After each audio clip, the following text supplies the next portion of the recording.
and a very warm welcome to Fridays with Pinky. This is our second edition of our flagship program, and we're going to have some very interesting, delicious cooking by Kessie, but I'm going to speak to you today about the 7 Qs. And for those of you who are wondering what the 7 Qs are, it's a model I've put together for success. Today I'm going to speak about 3 of the Qs, and then 2 next week and 2 the following week. So I hope you'll tune in again. The first Q is IQ. We all know about that. We know we're born with a certain IQ and we can do very little to change that. Then you have your EQ, our emotional quotient, which is something that we can work on. We can decide how we behave, how we actually portray our emotions. Do we get angry? How much do we get angry? When do we know how to stop? And then finally, today, I'm going to talk about your LQ. And the LQ is my favorite quotient. It's the likability quotient. I like it so much because it's something that we can really work on. And it's something that some people have universally. So when you meet them, you just like them so much. Often my team will all agree that they really like a person we've just met. So we've analyzed what makes people likable.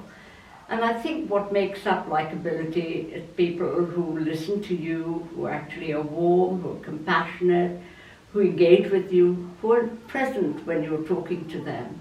And they'll always follow up when you meet them again. And we have had the good fortune to meet so many likable people over the years, but there are 4 that I would particularly like to mention. And the first one is Deborah Bauman. Deborah is someone we only met last year. She won our Mentor of the Year award last year. An incredibly engaging, warm, compassionate person who has the biggest smile every single time you meet her. And then there's Jackie Scully, who won our award a few years ago. Jackie, again, is just so likable. She's always ready to help. She's kind. She will always go the extra mile. And she never ever says no to anything. And Jackie is just full of amazing energy in spite of all her health problems that she's faced over the years. And then there's Julie Chappell. Jules is amazing. We met her again a few years ago when she won our Women of the Future award. She was the youngest ever ambassador sent by Britain when she was 32 to Guatemala.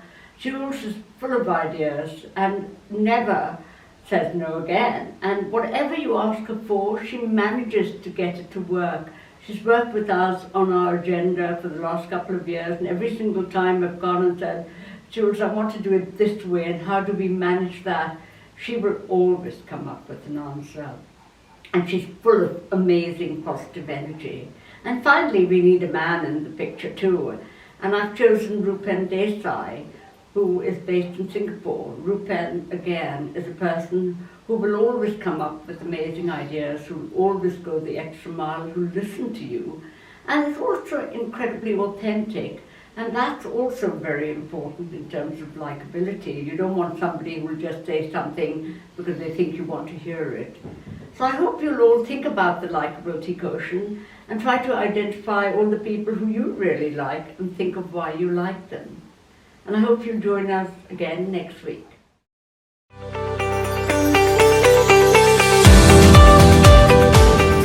So we're going to make a nice pasta. Fantastic, great soul food. And as you can see on the menu, we're having it with butternut squash. There we go. Some chopped onion, some rosemary, some garlic, a little bit of salt, a bit of chili flakes, a little bit of pepper, and some olive oil, finishing off with a nice touch of Parmigiano Reggiano. Try and use the Reggiano Parmesan. Reggiano actually means that the Parmesan has to have been aged for at least 2 years. Anything younger than that is called Grana Padano. Still quite tasty, but the Reggiano really will lift your dish. So, butternut squash, and what a great vegetable this is. It actually has loads of potassium in it, which supports your cardiovascular health and muscle and bone strength, and loads of vitamin E, which supports your immune function and promotes your eye health. So, hey, have it all the time. We're going to cut this into small little cubes. First we're going to peel it. And as you can see, I've cut the bottom bit off, and I've done that so that it has a nice sturdy stance here on my chopping board. because if I leave the bottom bit off, it's going to go all over the place and it's really dangerous. You're going to cut yourself. You don't want to risk any of that. So as you can see, I've put all the butternut squash, the onion, the rosemary, a little bit of salt and the garlic in the pan at the same time.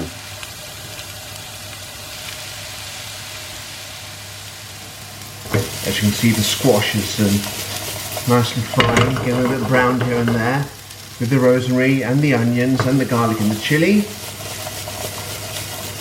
Now, to prevent it from sticking too much, you can always add just a tiny bit of water. Give it a bit of a shake. And if you're not so good at shaking, you can always use one of these. Same thing.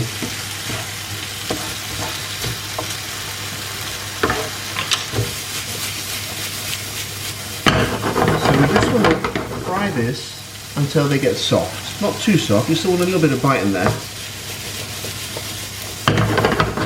You can keep the fire on a high heat, so no problem. On a medium-sized hob, you can see the size here. There we go. And you're looking at about 10 to 15 minutes before this is done. Max, check after 10 minutes. A little bit more water.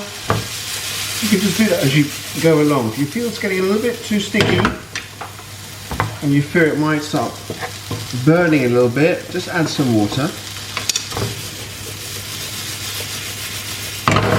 Speeds up the cooking process as well and it prevents it from burning. So there you go. Kill two flies with one stone. So for the last phase of our wonderful dish, I've just finished cooking the pasta and I've actually used a pasta made of edamame beans, but feel free to use any type of pasta you like. Here, the finished butternut squash with some rosemary, and we're going to toss that in together with the pasta and a good lug of extra virgin olive oil. And don't be shy, the Italians aren't, so nor are we. A little bit of flaky sea salt. Some black pepper, and here we go. We're going to mix this up a little bit, more than a little bit actually. Get it right in there. Right, once that's done, get your plate. Let's serve this up.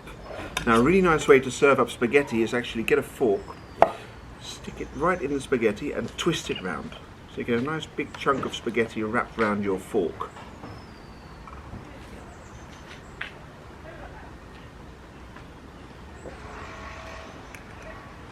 So it looks a bit like that. You can scoop around some of the lovely squash.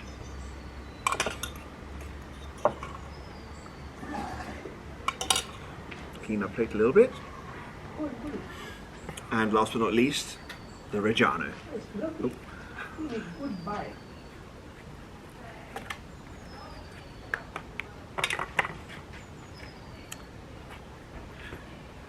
There we go. Pasta with butternut squash, rosemary, garlic, red onion, and beautiful parmesan. Enjoy.